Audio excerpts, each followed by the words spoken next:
profesores que además son amigos personales, ¿no? Que es Juan José Garrido Periñán.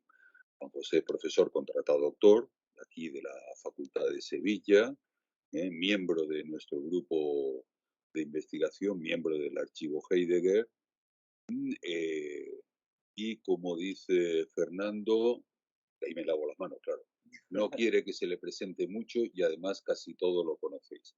O sea que voy a dar paso al amigo Juan José Garrido, que con una ponencia que reduplica el título, que es emplazamiento telemático en interrogación, lo cual demuestra, entre otras cosas, que todo mensaje siempre es recibido por el otro de forma invertida, claro. Venga, doy paso a Juan José.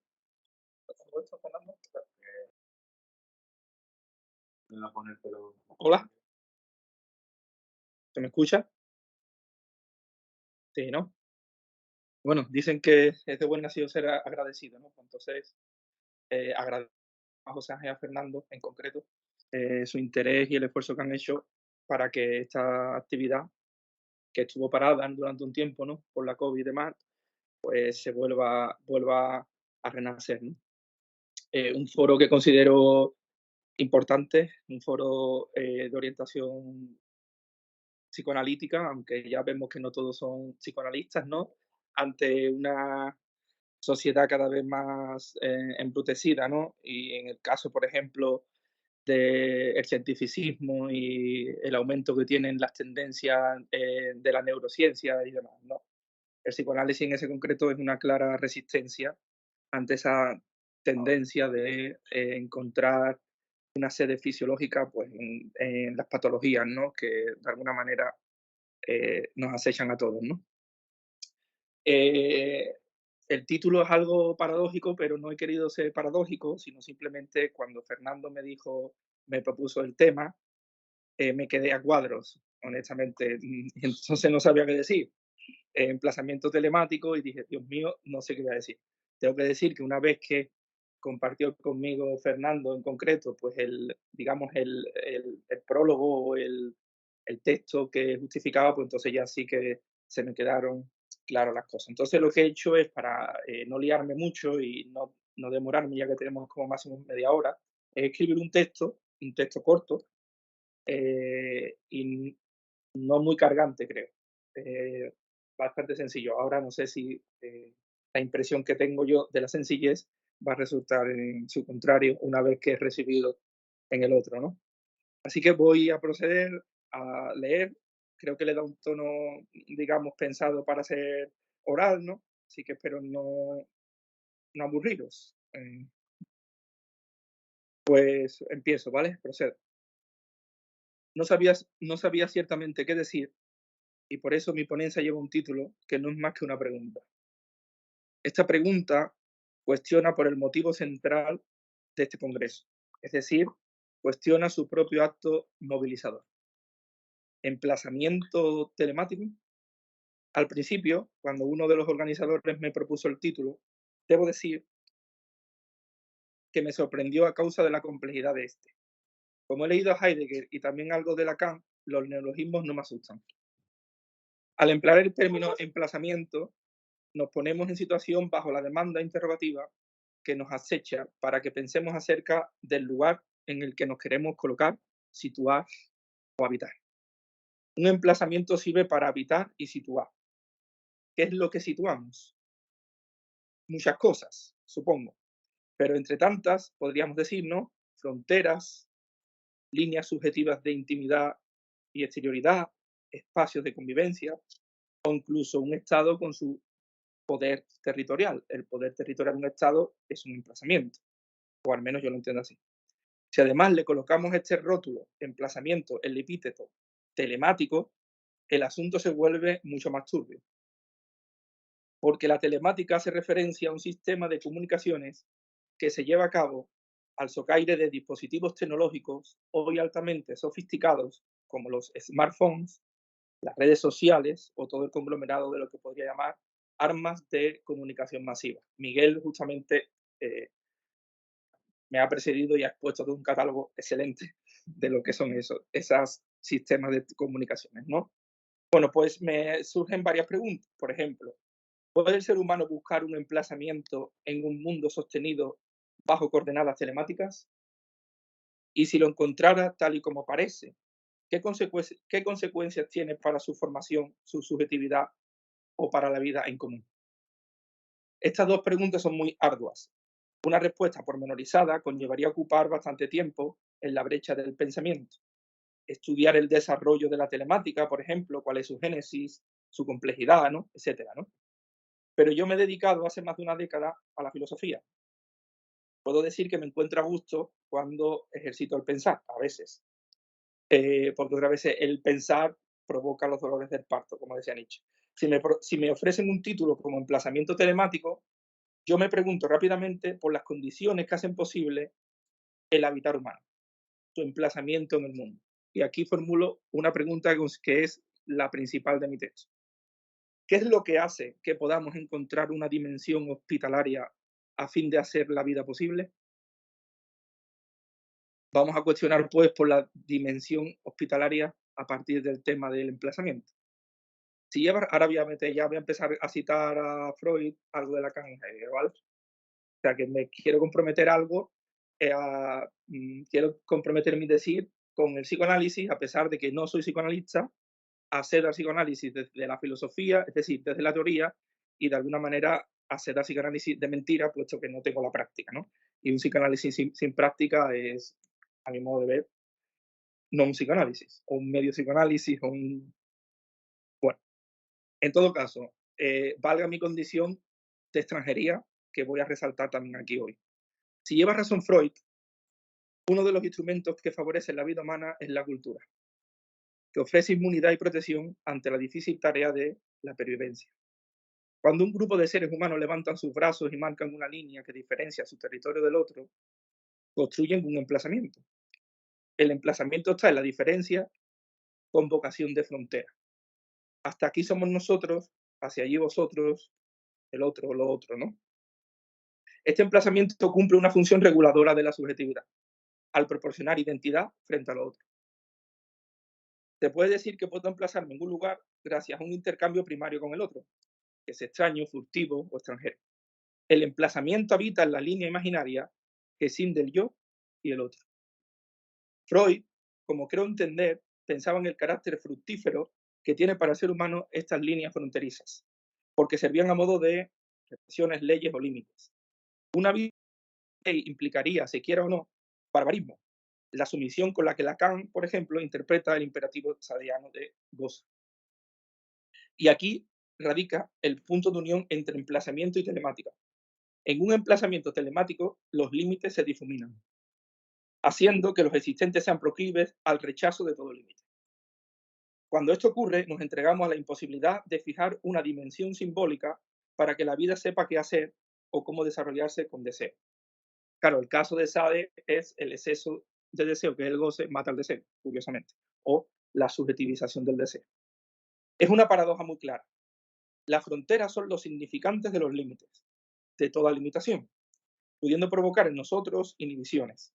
Pero sin el uso del factor simbólico de las fronteras, esas líneas imaginarias que establecen un emplazamiento, solo queda el sálvese quien pueda, o mejor dicho, una libertad neoliberal que en su visión le dice a los individuos que pueden constituirse sin pasar por el otro, o sea, sin el filtro de la ley, o como el discurso idealista basado en la autopercepción como único referente de la subjetividad. No hay sujeto que para existir y formarse como propio pueda quedar aislado, exento de tener que pasar por el deseo del otro. Esto no solo lo enseña el psicoanálisis, sino casi toda la filosofía del siglo XX, que no es analítica, por ejemplo, Sartre o Heidegger. Entonces estamos obligados a vivir emplazando, emplazándonos en lugares, en el recuerdo y en la palabra de los otros que nos antecedieron y que ahora no están aquí presentes. Si un emplazamiento es la colocación limítrofe de un espacio, se puede decir que no hay emplazamientos y fronteras. Las fronteras no son malas. Pudiera ser que un idealista pensara que quiere ser ciudadano del mundo o del universo. En este caso, en relación con lo que dijo antes José Ángel, yo solamente aceptaré que se puede ser bético del universo. Madridista del universo, no, desde luego. Pero lo cierto es que esto, en realidad, es una tontería, una broma, ¿no? Como estamos en un foro de psicoanálisis, voy a recordar a Freud y filosofía, ¿vale? Aunque yo lo he pensado, que es psicoanálisis, para intentar releer los textos de Freud y meterme con la cama un poquito. Así que mi vocación es, digamos, hablarle a psicoanalistas a ver lo que me dicen. Voy a recordar a Freud, sin pretender ser erudito o parecerlo. Pero desde el establecimiento de las dos tópicas, nunca mejor dicho, ¿no? Topos, lugares, el psicoanálisis puede ser concebido como un saber de los límites.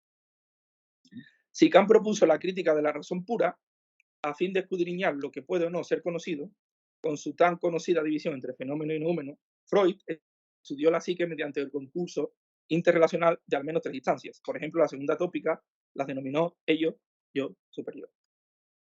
En términos clínicos, la neurosis suele ser el término usual para referirse a la vida pulsional intermediada por la ley. Pero en el caso de la psicosis, una alteración muy grave, muy severa y grave, lo que pasa en los términos con lo que quiero encauzar mi discurso es que no funcionan las diferencias entre las instancias. Se pierde el principio de realidad y el sujeto somete a la realidad a una transformación bajo el imperativo de su inconsciente. ¿Qué nos cabe esperar de una sociedad auspiciada por lo telemático, donde los límites, valga decir fronteras, quedan diluidas? Es aquí el asunto. Sin la existencia de estos significantes límites, fronteras, la existencia humana se cosifica, cae en lo indiferenciado. Si yo pensara que el Betis es tan solo un equipo de fútbol donde juegan jugadores banales, tan frívolos como ricos, si pensara que el lugar donde vivo es nada, solo una tierra, si careciera de gratitud ante mis antepasados o mis padres, ¿qué sería de mi vida? Cuando Deleuze y Guattari, en su Antiedipo, se pronunciaron críticamente sobre el psicoanálisis, calificándolo de conservadurismo y aceptando aún que en algún asunto acierten, sobre todo en la crítica a Freud y en la crítica a Lacan, me parece que no. Desde luego no lo hacen cuando el psicoanálisis sostiene la necesidad de la ley, o para Lacan, si no lo entiendo mal, la castración. Desde que el animal, el mono, se hizo humano, no hay vida que no se sostenga desde la ligación que forja el recuerdo y la memoria ante los seres queridos o ante la comunidad que nos abriga. Si el bebé de meses no fuera atendido en su llorar bajo el cuidado como demanda, su llanto se perdería en la oscuridad de la noche. La vida humana está dirigida inexorablemente y ligada a un otro. Y esto implica, casi como efecto colateral, que está también dirigida a los límites del otro, como que su deseo no coincida con el mío, si es el otro, es otro existente, o el otro como la comunidad o el Estado. Como Freud ha sostenido en sus formulaciones sobre los dos principios de acaecer psíquico, una vida humana que nace siempre prematura necesita de un nicho protector. Lo cita en concreto en una cita al pie. Porque todo ser humano necesita, ante todo, defenderse y protegerse de la propia vida, de una naturaleza atroz, de unos estímulos que no solo provienen del exterior, sino del interior, como la avaricia o el deseo sexual. La vida humana es como la vida de un pequeño pichón, eso lo dice Freud, encerrado en un cascarón de huevo, latente y frágil, tan vulnerable que cualquier cosa puede hacerla desaparecer. Si la vida aparece en el nacimiento bajo el signo de la indefensión más absoluta, no es de extrañar que una de las primarias pulsiones sea la de protección o la de autoconservación.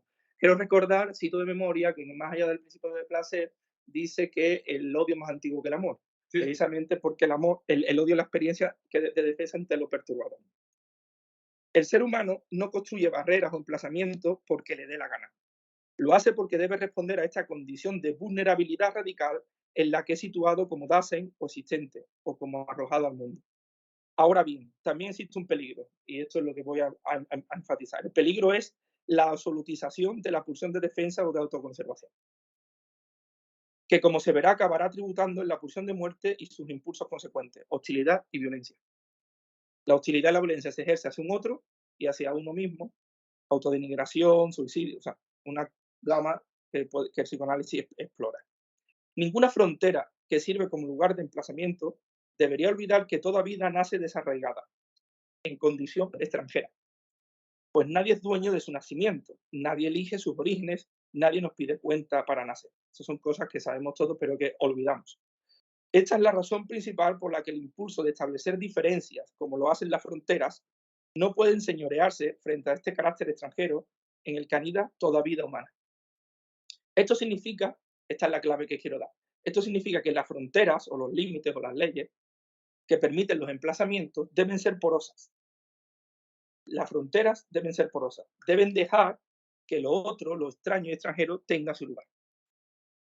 Un exceso de identidad auspiciado por lo interior de la frontera solo puede causar homogenización y hostilidad, que son la mayor parte de los nacionalismos. eh, Vamos a hablar Vox, el nacionalismo extremo español y formas de nacionalismo vasco y demás, ¿no? Bueno, pues esta homogenización y hostilidad, ya sea frente al extranjero, ya sea frente a una nación distinta, ¿no? En definitiva, en lo que sigue voy a intentar explorar los rendimientos filosóficos y quizá psicoanalíticos que conlleva considerar la dimensión de la frontera como una dimensión necesariamente porosa. Una dimensión que se abre o se entreabre, mejor dicho, se entreabre a lo otro, que no se cierra, sino que permanece en lo abierto, pero sin perder su raíz o suelo. Vamos a pasar a eso. Para ilustrar lo que podría llamar una esclerotización de la defensa, a modo de fronteras completamente cerradas, que no dejan lugar al extranjero, se me viene a la cabeza un cuento del checo Kafka. Este cuento es La muralla china. No sé si la habéis leído, es bastante interesante. Esta muralla se construye como símbolo que representa de modo nítido una demanda de defensa frente a un otro, extraño que Kafka llama pueblos del norte. Un bético lo llamaría sevillistas o palangana. La muralla es un objeto que sirve de apilamiento pulsional. No sé si decir fetichismo también, pero bueno, no me quiero meter en mal lío. Pues mientras ahí esté, los ciudadanos de su territorio podrán sentirse protegidos. Kafka, que algo sabía de sentirse extranjero en el mundo, esboza una muralla cuya pretensión de defensa es infinita. El muro debe ser infinito porque cualquier elemento extraño puede venir a perturbar el orden de nuestras vidas. Hasta donde puedo saber, siguiendo a Freud, la muralla sería un representante de la paranoia, en la que se basa la identidad como consecuente de la intermediación simbólica que la muralla ofrece a los sujetos que viven bajo su protección. Kafka dibuja al extranjero como un ser maligno capaz de contagiar completamente la identidad de las personas. Cuando esto ocurre, como pasó con la COVID-19, ninguna frontera es suficientemente buena, y entonces a la frontera se le ponen alambres, pinchos y se le colocan policías.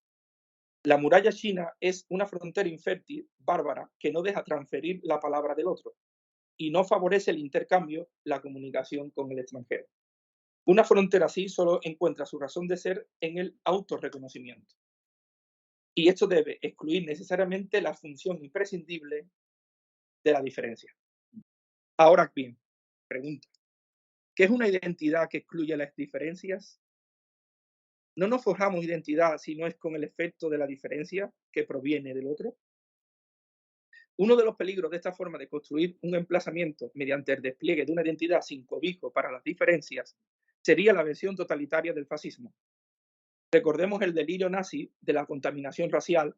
Esta contaminación se asocia al extranjero judío, que es tratado como un virus peligroso, una enfermedad, una epidemia. No es de extrañar que Hitler fuera considerado el gran médico de Alemania. ¿Por qué tienen pregnancia este tipo de vías en las que se desarrolla la vida en común? No creo que se deba a una barbarización de la vida civil como Freud parece apuntar en El malestar de la cultura, si lo he entendido bien, sino que estas políticas favorecen una amplificación de un aspecto pulsional de la vida humana. Por eso puede haber un obrero de derecha, entre otras cosas, ¿no? Esta pulsión podría llamarse pulsión de seguridad, que no sé si el término es bastante atrevido, donde lo que se imagina, lo que protege, es objeto de deseo para el ser humano.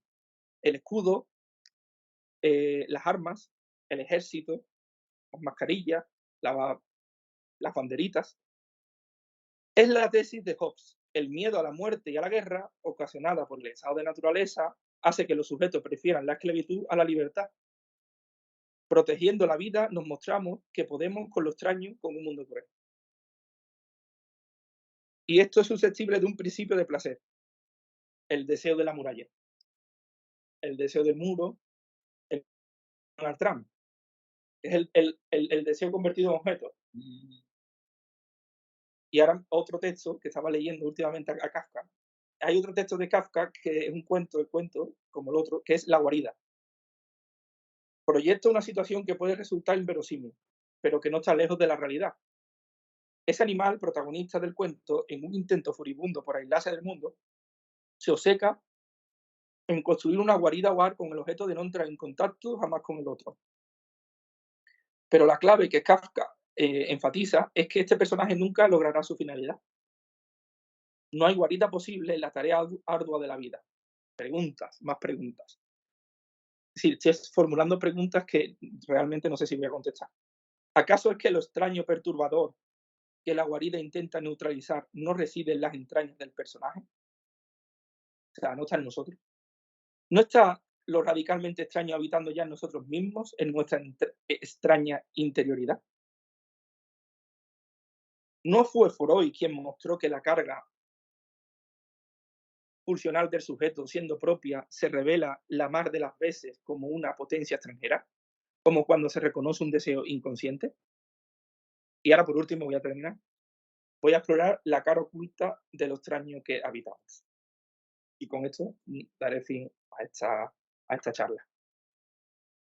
Voy a intentar decir algo acerca de cómo lo extraño y extranjero nos vertebra. Hace que seamos lo que somos.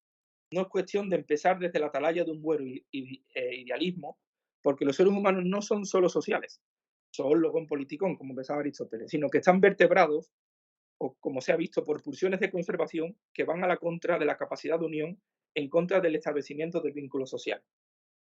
Cuando Freud expuso el caso del pequeño Hans y su fobia a los caballos, esta fobia ya anunciaba o ya funcionaba como un elemento vicario a fin de defenderse ante algo más perturbador. Hans se defendía así, su defensa era una protección frente a la locura. Pero esta locura, no solo exclusiva de Hans, afecta a todo ser humano. La locura, como ha mostrado ampliamente el psicoanálisis, es una parte constitutiva del ser humano.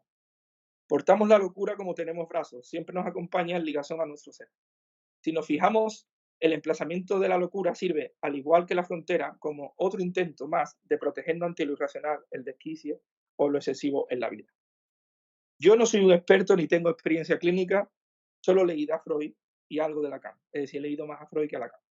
Y he atendido algunos casos clínicos teóricamente. No es que yo haya asistido a casos clínicos.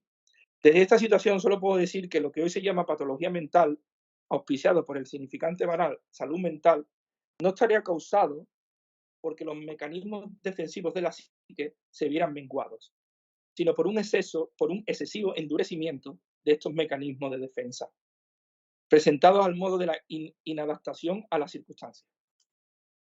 Podría decir que la locura no se generaría por una fragilidad del yo, como creen los idealistas husserlianos, sino por su endurecimiento o hipertrofia.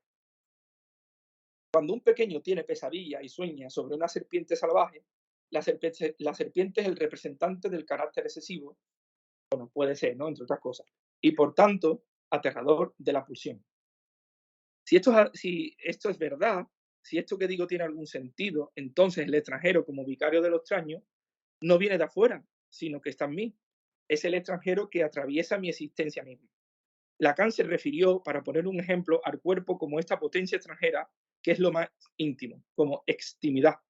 Es el cuerpo lo ingobernable, el lugar efectivo de la angustia. Si lo entiendo bien. Y aprovechando esta referencia a lo corporal, como sede de la angustia, como el lugar que anida lo más íntimamente extraño, no hace mucho leí un pequeño texto del filósofo francés Jean-Luc Nancy intitulado El intruso.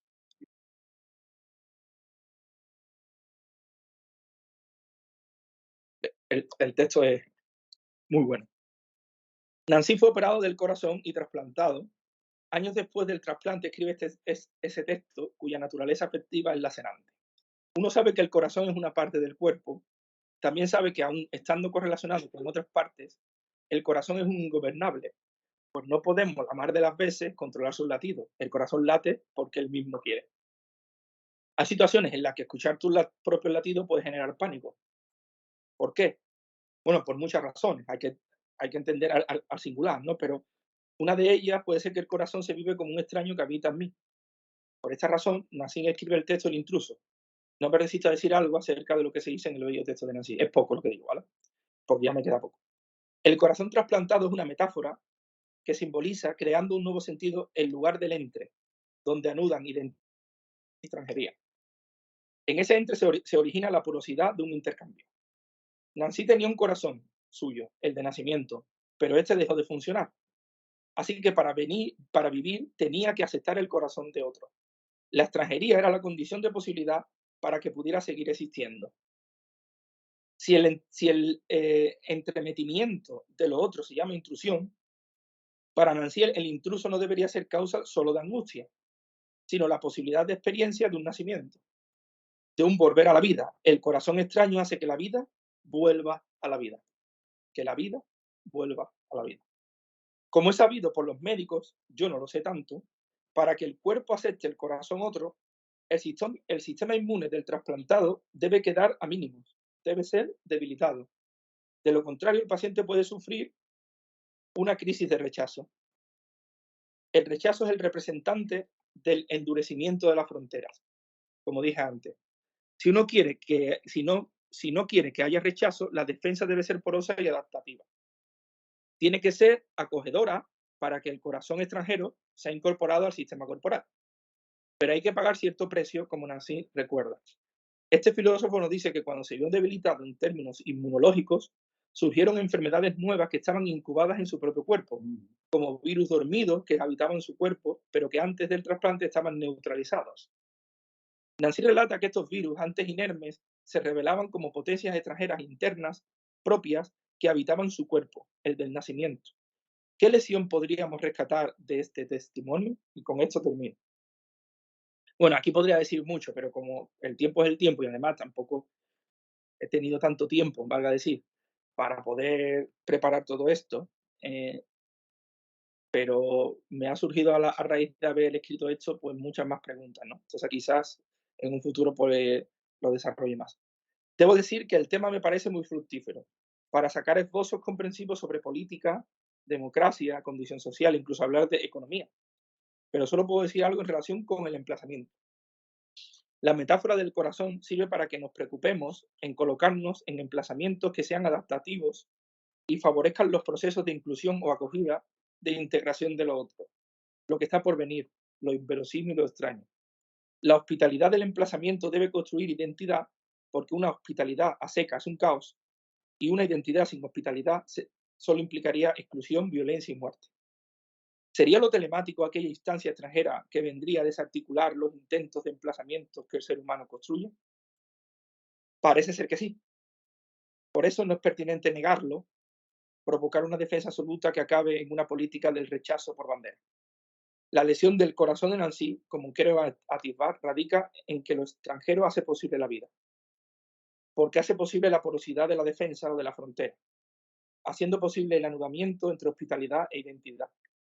Acoger lo otro de mí implicaría indefectiblemente reconciliarnos con nuestra condición de ser hablantes, para poder aprender a desear y ser lo que verdaderamente somos.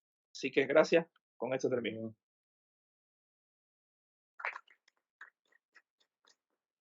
Muy bien. Bueno, me parece increíble porque cualquiera hubiera dicho que las tres ponencias